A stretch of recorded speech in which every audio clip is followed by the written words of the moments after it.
ભરૂચ જિલ્લામાં મિલકત સંબંધી ગુનાઓ અટકાવવા અને અંકલેશ્વર જીઆઈડીસીમાં કેમિકલની શંકાસ્પદ હેરફેર તેમજ હાનિકારક કેમિકલના જાહેરમાં નિકાલની પ્રવૃત્તિઓ પર કડક કાર્યવાહી કરવા ભરૂચ જિલ્લાના પોલીસ અધિક્ષક ખાસ સૂચનાઓ આપી હતી। આ સૂચનાના અનુસંધાને પોલીસ ઇન્સ્પેક્ટર MP વાળાના માર્ગદર્શન હેઠળ લોકલ ક્રાઇમ બ્રાન્ચ LCB ભરૂચની ટીમો સઘન પ્રયત્નો હાથ ધરી રહી હતી।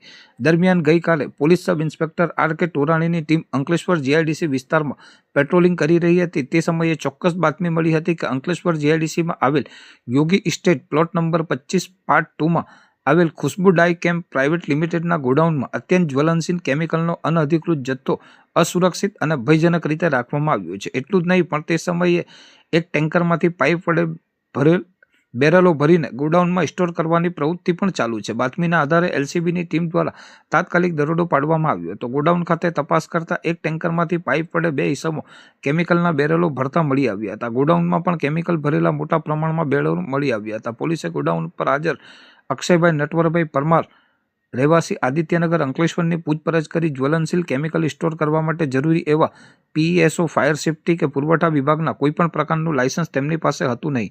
આરોપી અક્ષયભાઈએ અત્યંત જ્વલનશીલ કેમિકલનો જથ્થો હોવા છતાં કોઈ અગ્નિશામક સાધનો રાખ્યા ન હતા અને આ ભયજનક કૃત્ય દ્વારા અન્યની જિંદગી જોખમાય તે રીતે કેમિકલનો સ્ટોર કર્યો હતો।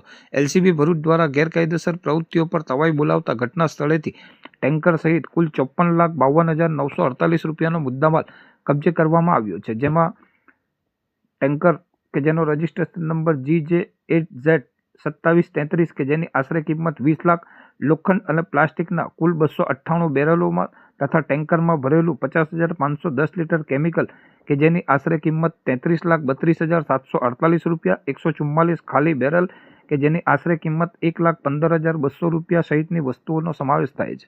પોલીસે આરોપી અક્ષયભાઈ નટવરભાઈ પરમારને અટક કરી ભારતીય ન્યાય સંહિતા 2023ની સંબંધિત કલમો હેઠળ અંકલેશ્વર રૂરલ પોલીસ સ્ટેશન ખાતે ગુનો રજીસ્ટર કરાવ્યો છે અને આગળની તપાસ LCB ભરૂચ દ્વારા ચાલી રહી છે। આ ગુનામાં મુંબઈ મહારાષ્ટ્રના રહેવાસી અશોકભાઈ મણીલાલ દંડ અને ઉર્મિલાબેન અશોકભાઈ દંડને વોન્ટેડ જાહેર કરવામાં આવ્યા છે।